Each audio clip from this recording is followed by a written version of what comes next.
So today I have the absolute pleasure of speaking to a woman who embodies joy in everything she does. She was an engineering consultant who swapped the corporate world for stand-up comedy. And not only is she sensational behind the mic, but in her spare time, she dons full Strictly regalia because she's a competitive ballroom dancer as well. Just one moment in her presence and you will find her warmth radiate through the room. I'm with the sensational Gordana Mićićl. Hi, Gordana. Hello, lovely to be here. Thank you for inviting me, Audrey. And thank you so much for I'm a big fan of your show, so delighted to be here. Oh, brilliant. Now we're going to have a chat about joy, but I wanted to ask you first of all, now I know that a lot of consultants and companies are actually asking their delegates to go on stand-up comedy training in order to practice their presentation skills. Now, I don't think that's what brought you into it, but it's such a change, engineering into stand-up comedy. Tell me your story. Coming from a very technical background, it is sometimes very, very dry. And having done many presentations, seminars, training for other younger engineers, I also mentor a lot of engineers who go to become chartered engineers. So this requires going through a lot of technical documentation. It is very important as an individual, for me, and I think everybody else will find the same, to find some kind of balance. So to find an expression outside of a very, very serious subject. That is not to say that you can't make it interesting and fun. So I started first experimenting when I was doing my presentations. I would occasionally start with a joke. I was hoping that I wouldn't fall flat on my face. So that would be, when you're climbing onto the stage, sometimes the stage moves and stuff. So, and I found more clumsy I appeared, people liked me more because there was a certain humility that came across. And then I thought, well, you know what? I could use this, for maybe 10 seconds, I could make a fool out of myself. Walking in as a woman, and I've been told that I'm easy on the eye, in the kind of politically correct sense. I thought, well, I could use this. You've got to use everything you've got. People would just love when I start with a joke. Oh, look at her. She also knows how to design electrical circuits, Ooh. And she can talk on the stage, because it's actually breaking those barriers. People have certain kind of impressions of us within seconds, and for me, it was important to play around with this and actually be accepted. There is nothing more important than when you're talking to hundreds of people. I've actually performed more in the corporate world. I think my biggest audience was actually 2,000 people. I've performed in front of more people in the corporate world than I have in my stand-up comedy. And both of them are scary. Starting with the joke, with the smile, a little bit of, even when we run our workshops, you with your subject and me with mine, it's so important to have some kind of icebreakers, little exercises, just to remember that at the end of the day, we're human beings, and we want people to also engage, to feel comfortable, that we're not just robots. Yeah, I may actually make a robot, little, electronics for the robot, but it doesn't mean that I need to be boring. I actually went into stand-up comedy after I lost my partner tragically. And I know this is kind of, mental health is so, so important. And sometimes we actually have a carpet taken under our feet, and finding the balance again when something so traumatic happens. I find myself with 3 children, being a single mother, and naturally my whole mood, I'm naturally positive and full of energy, it went down. And I had to really do some deep searching what it was that I enjoyed most, because in those times of great sadness, we forget what what is it that actually makes our life tick? You know, it's not getting paid for the work you do. It's not actually commuting to work every day. It's not going shopping on weekly basis. You know, all those commercial activities stopped interesting me. I just wanted to be the best that I can for my children. So I allowed myself to go through a little bit of sadness and denial and anger, all those lovely stages that you go through. And women, I've heard, have difficulty going through anger. So once I was through that, I was like, yes, I'm recovering. But it wasn't enough just to do comedy. I also needed to do physical exercise. So I started cycling more, doing more walks, swimming. And then I thought dancing, it's like a meditation for me. So when I think of comedy and dancing, for me, dancing is actually physical exercise that keeps me physically fit. But comedy is my mental exercise that keeps me mentally strong and resilient. And together, I cannot separate them. I mean, my feather step in dancing is hilarious enough. My dance teacher will tell you that, James Broughton. And I can't separate them. But comedy has this fantastic layer that I can put everything, I turn everything into a joke, even the most saddest moments in the history, in my career, in my personal life, I can reframe things. And, you know, we've talked about lots of different techniques. I'm a big fan of NLP, using it for good things, havening, tapping. There are so many fabulous, fabulous methods. But reframing is one of the most important things the comedy brings to my life, because I see life as a series of cartoons. You know, if something unfortunate happens and unplanned, because life happens, you know, you plan it, and who was it that said life happens when you're making other plans?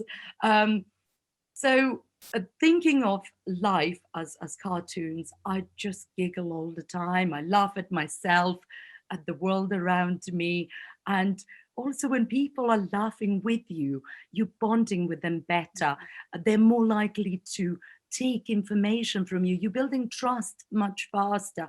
You trust yourself more, because laughter is something you give, you know, trust, respect, laughter, love. You give all those things, and you are happier when you actually give rather than take.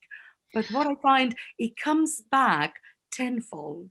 You know, I get it back, and it's just such a love directed towards me, and I just love it, and I'm not going to change ever. That is amazing to hear. I think the fact that you take ownership of your authenticity, your absolute, it's that visceral part of joy that I think absolutely exudes from you. You've covered a lot of the key benefits of laughter, in fact, in what you're saying. It can help us reframe, it can get us through the grieving process. It can help us see things in a slightly different light, which is really a very positive thing. How else, I know you talk about ballroom dancing, and you talk about sort of physical and mental fitness, but how else do you find joy? Just going through a day, how else do you find joy? Oh, I love this. And this is where you help me, Audrey. It's actually one of the things that I do very well is keeping myself busy. But that's not enough. Being a busy bee and always finding something to do, you actually are in risk of missing out on joy. Funnily enough, because a lot of us, I think, are trying to hide behind being busy. And I see a lot of people in the corporate world, I spend every day with them. I see them calling themselves workaholics. What that tells me, that they are actually switching something off in their life that isn't working. And I know it is a kind of touchy subject for some people, because they won't face up to it. I've been a workaholic, and that was when I was la towards some things. So to find joy, and for example, this morning I even posted it on social media. I just make sure that every maybe couple of hours each day, find something to feel grateful for. Find something that I treat as a meditation, as a moment to give my brain a break. So this morning I was caught by chance in front of a primary school. I was walking to the garage to pick up my car, and then it was this laughter and giggling and screaming. And I first thought, gosh, it's so unusual because we're all locked in now. It was a primary school, and the kids up to the 10 years old were having a break. And I just stood there for 5 minutes. You know, I run late for the garage. It doesn't matter. This was my own self-care. It was amazing how healing and contagious their laughter was. They were giggling. They were just being silly, climbing on the frames, falling off. You know, I mean, socially distancing. I mean, how do you explain to, 7-year-olds about social distancing? Forget that. They were hugging each other and stuff. And I just loved it. You know, for a moment, I meditated myself. For several moments. I extended it as long as I could, not to appear weird, even though I'm a parent, but I don't want them asking me some questions. School gates. Do you have a child here? No, I'm just enjoying the view. But it was and it reminded me that, the sun was shining and there had trees around them and stuff.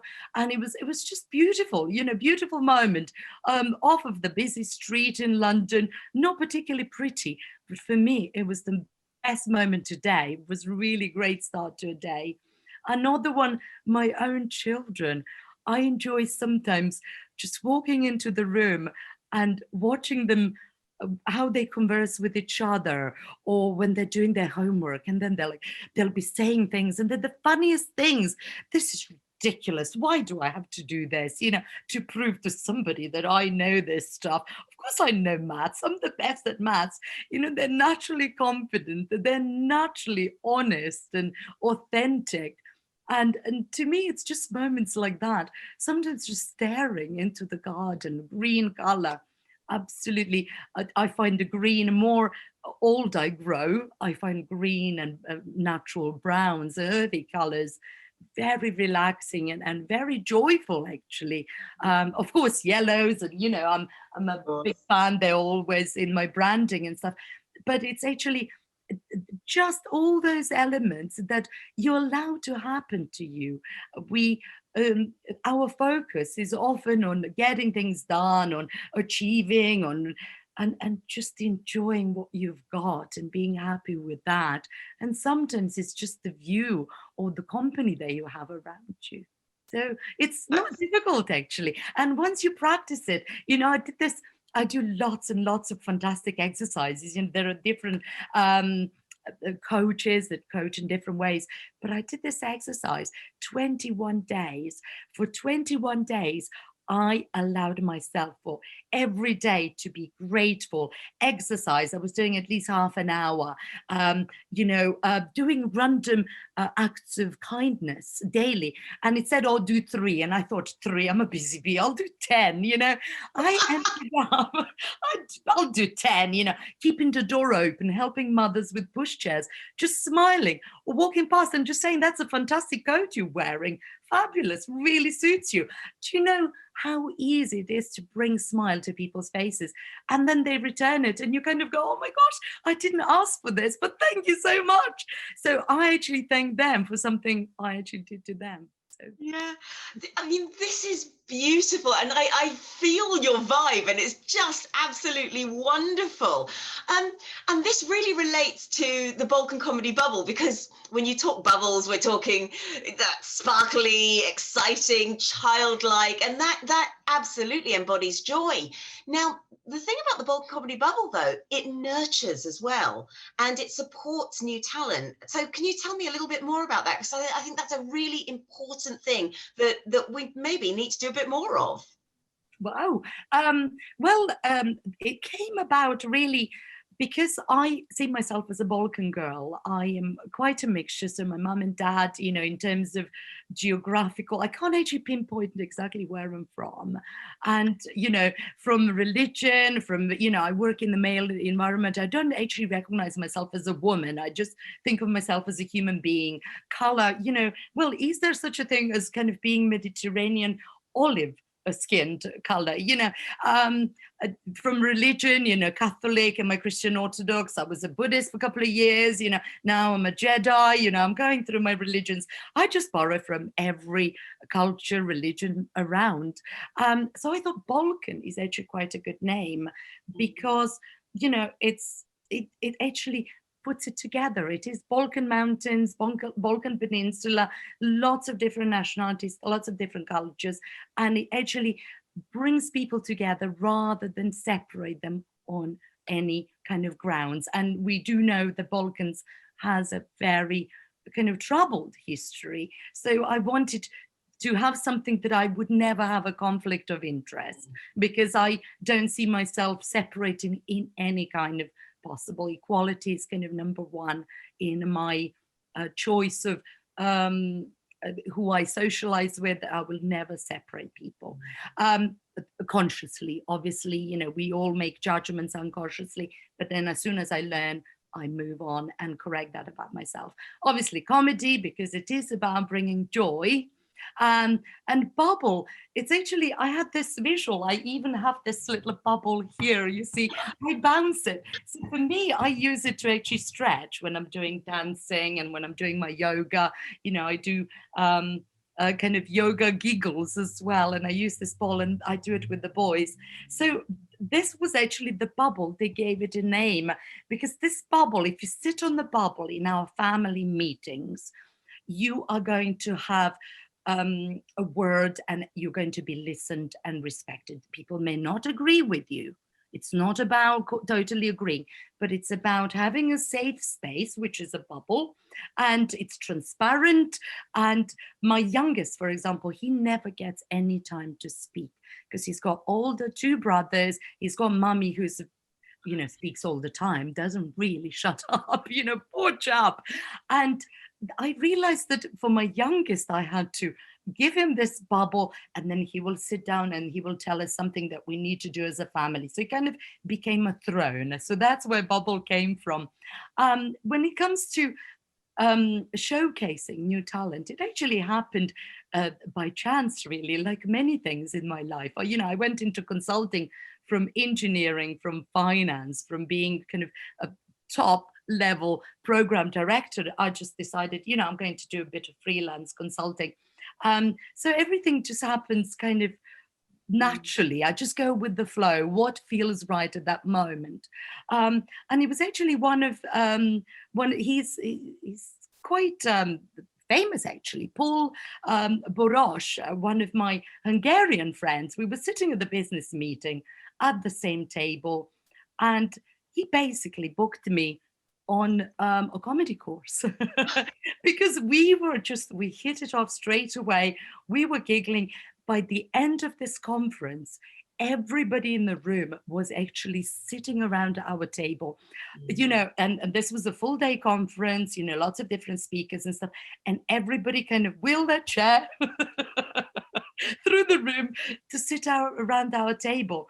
And, and he made me actually realize how important positivity is in attracting people, but also helping them. Some of them weren't very positive. There were some Germans there. They were worried about their businesses, business growth. There were some, lawyers. I mean, lawyers naturally are very kind of, they always look for the precedent where it didn't work rather than 99% that did work out, because that's their job. Accountants also always looking for, what isn't fitting here, because that's how their brain has been trained. And we managed to turn it. By the end of the day, he said, you really should be doing this, Contact Logan Murray, and Logan is one of my comedy mentors. Got myself his book, like I did yours, read through it, went, and it was very kind of strange going to a comedy course after, very, very serious environment. But with Logan, it was all about improv. It was about sharing your inner through your performances, through different exercises, really sharing. We spent 3 months together as a group, and we're still the best of friends. We keep together, we support each other's gigs.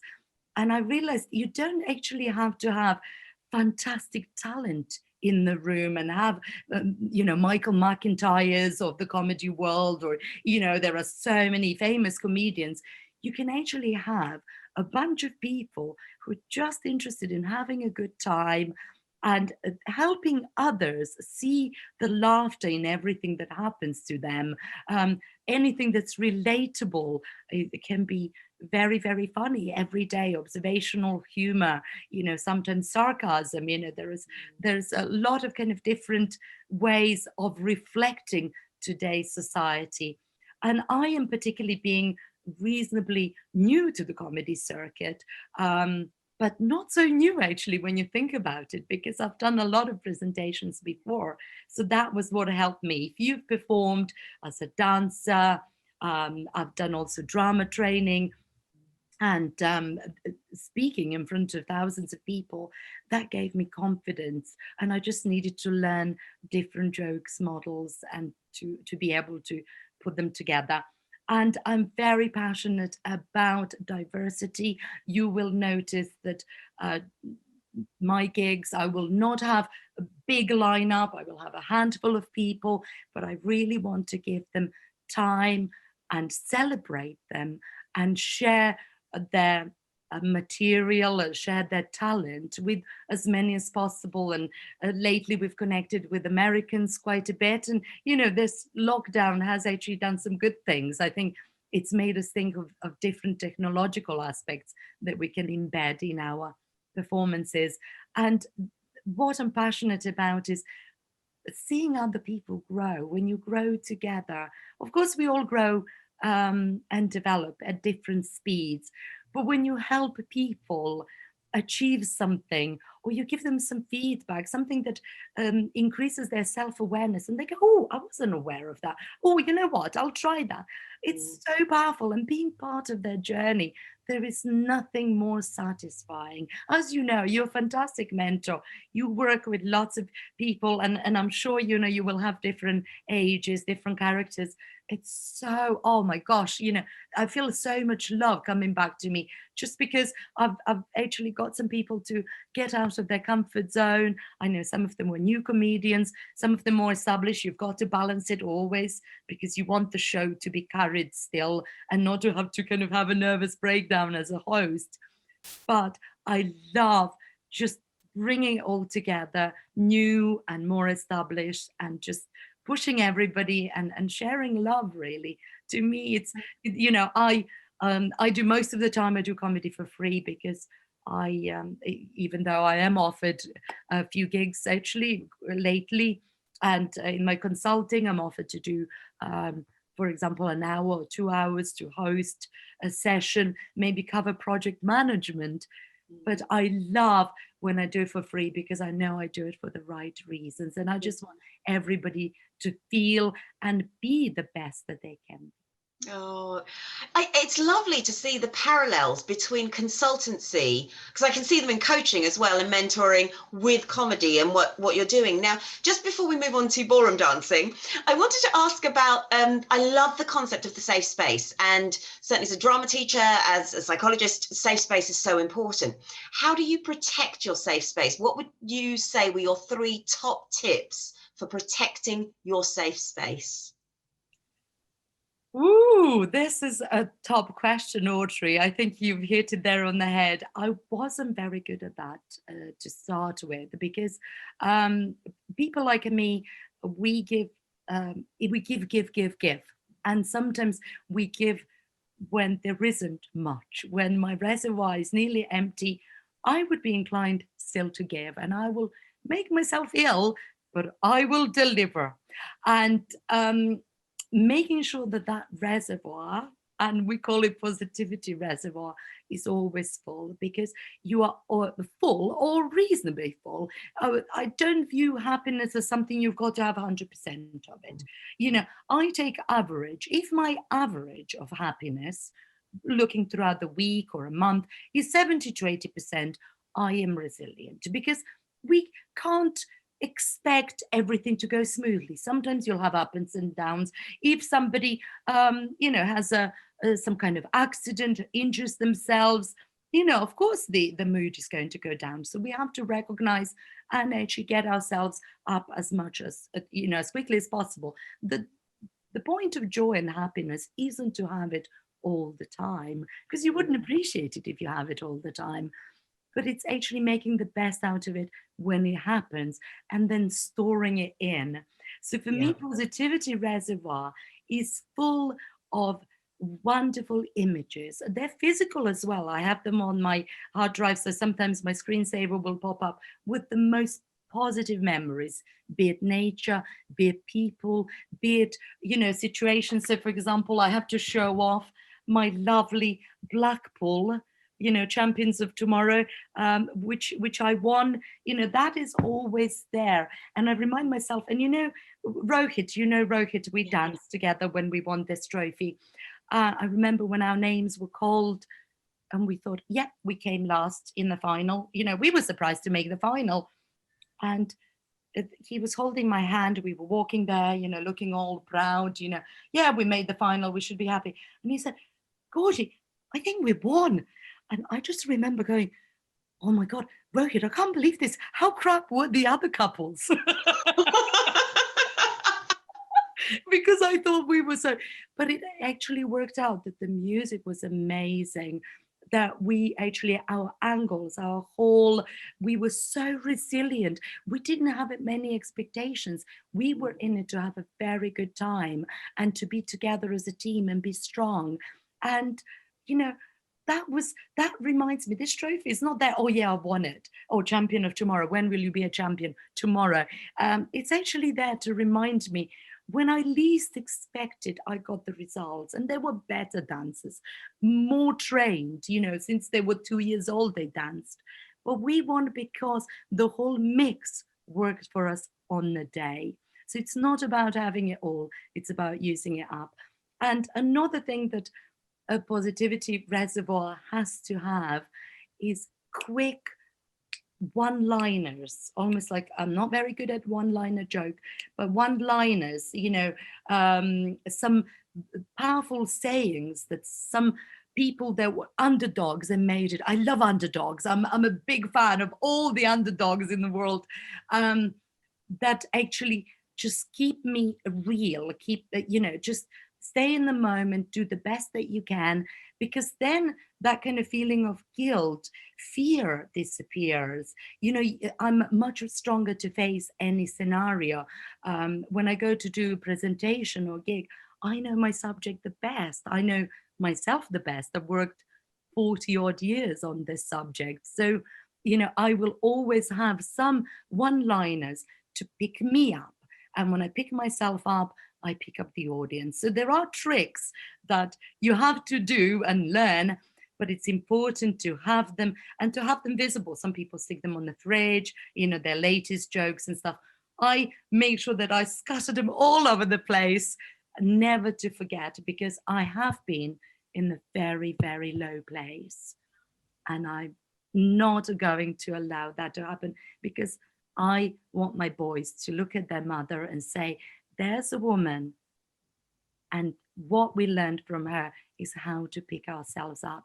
I allow them to fail like I did. I won't pick them up. I will coach them to get out of that feeling of helplessness and stuff, because that's much more important also with friends, with other colleagues. The other day, somebody basically bombed. We say bombed when they didn't do a very good gig. And they called me. And I said, okay, book yourself on the gig tomorrow. You're doing a gig tomorrow. Oh my God, I'm like, yeah, let me feel sorry for you for a nanosecond. No, get back on a horse. You are doing the gig again, because you've got to ride through negatives. You've got to feel it. Yeah, feel the pain, but make sure that your focus is on the positive. You're going to do better. What will you do better tomorrow? So really pulling people with you. And I think it's my blessing. It was also very sad, but it is my blessing that I've had lots of different experiences, lots of disappointments in my life. Being a woman and being pretty in the comedy world is not, that's assuming that I'm pretty, which people have told me. I don't see myself as, pretty. I just look like, oh yeah, you look familiar. But it can be a handicap as well, because other women in the audience may be jealous of you, that you might steal their boyfriend or partner, that they might fancy you. That men will not find you funny because you'll appear intimidating. Also, if you're intelligent, we don't want that, because men would naturally find, this is generalizing again, but they would find women who laugh at their jokes more amiable and acceptable. So we're moving, we're moving, like being an engineer in the man's world. I'm learning all the same things in the comedy as well. I think you touched on a really good point about stereotypes, which actually just leads me quite nicely onto the ballroom dancing, because I know I did make a comment about it being like Strictly Come Dancing, but I guess in a way that just makes it accessible to people. I know from my own experience at university how tough ballroom dancing can be. It's a sport. You have to train for it. The way the hair is set or the costumes that you wear is not necessarily related to that. So tell me about the ballroom world and the competitive world. What is it like realistically? Yes. Well, I thought at this point I'll put my dancing hat on. There we go, just to be a little bit more flamboyant, to separate myself. Still a comedian, you see, my little samba hat. For the dancing, I think it's a fantastic tool for anybody who wants to be fitter, who wants to be more confident. And it doesn't mean if you've got 2 left feet and if you like this music or the other, that you can always, adjust the music to, whatever dances you like. There's such a variety. I've seen people dance tango to heavy metal versions of things, so you can, we are in the 21st century, so people are kind of accepting diversity of creations. One thing that dance is very important for any kind of performance is the posture. So actually, it's a number one thing why I do it, because it reminds me to keep my body straight. And I look so ridiculous with this hat. I love it. It's so colourful and brilliant. It's fantastic. It reminds me to keep my body in the optimum position for myself. And that is to allow oxygen to feed my different parts of my body. So it's a very simple, common sense thing. And a lot of the times especially when we're spending time sitting down, we're not very good at posture. When we're walking, we have slightly different walks and stuff. So I think dancing, everybody should try it for at least a couple of months, just to improve how they hold themselves. Of course, there are different sports. You can do judo, you can do swimming, you can do rowing, there are lots of different sports that have this kind of gymnastics is fabulous for that too. But dancing gives you that edge on how you hold yourself, because you're being judged before you even step onto that dance floor. You are standing on the side, people are already looking, how composed are you, how focused, how you're standing, your feet, posture, shoulders, are they down, are they up, are you nervous? You can tell the dancer that's nervous because that's what they do. In fact, comedians that are nervous, they do that same thing, I found out. So putting your shoulders down, allowing yourself to breathe fully. She says not breathing fully, but yes, I'm a bit of a hypocrite there. And actually having some playfulness with it, because it is about storytelling. When we get onto the dance floor, there is already a story sometimes given to us with that wonderful cocktail of music, that fusion. Then there will be lyrics on top of it. And then there is your own personal space and how you use it. And we call that floor craft, how you move around. So, and also how you carry yourself and facial expressions and how you're stretching, everything speaks. When you're not even doing anything, you can actually do for samba. I love it when you're busy, busy, busy, and then you just stand there. You know, you can actually say so much with doing and saying so little. So I think that's wonderful. Yeah. I mean, I actually do something called Fit Steps, which is ballroom but aerobics, and it's just nice to get back into the style. And you're absolutely right about posture, so important. Oh my gosh, I wish I could talk to you all day about this, but we can't. We do have to finish now. But if someone wants to follow you or get in touch with you, how can we find you? Well, my website is balkancomedybubble.co.uk, and I am also on the social media on Instagram at Mićićl Gordana. So somebody already took my full name, so I had to swap it around. And also on Facebook, Gordana Mićićl Comedian, or just looking for Balkan Comedy Bubble, it should appear on Facebook. I have a business page there, and I'm not a big user of Twitter. I'm just starting to use that, but you know, or they can come to some of the shows. I often publish those on my business page. So you know, lots and lots of events. I just gave a speech at the APM Association for Project Management. And I was talking about women in project management. And you know what I did in the presentation? I actually hid WO. So it was actually in the presentation, but I just made it the same color as the background. They said, oh, sorry, I think you got the title wrong. And I said, no, I didn't. And then I highlighted it and they could see everything, because I wanted to demonstrate to you the differences are so invisible. Being a man or woman in project management, I got a standing ovation within 20 seconds and stepping up. It was online, but I love that kind of thing, you know, just coming in with the bang, with your lovely opening joke. So they thought that I was, you know, that I got it misspelled, men in project management, when in fact I made women, WO, the same color as the background, because I wanted to start with that. And actually I focused more on the project management rather than differences between genders.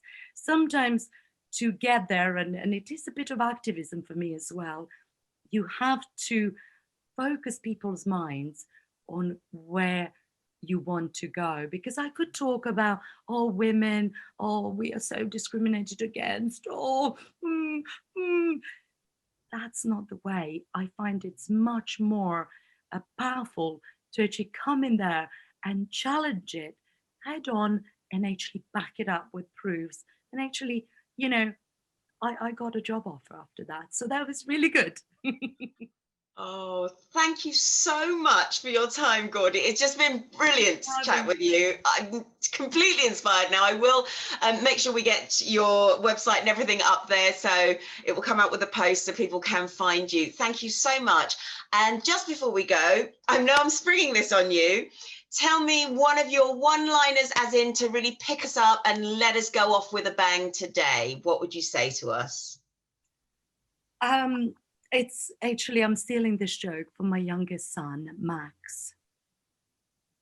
And he said to me, Mummy, why do French people love snails? I don't know why. Because they don't like fast food. Brilliant. That is a 10-year-old joke. And I had to think about it, you know. I really had, and it is true, you know, very good cultural influence there, you know, and I did make them eat snails in France. So there we go. Thank you so much. Take care. Bye-bye, lovely. See you soon. Bye-bye. Thank you for having me.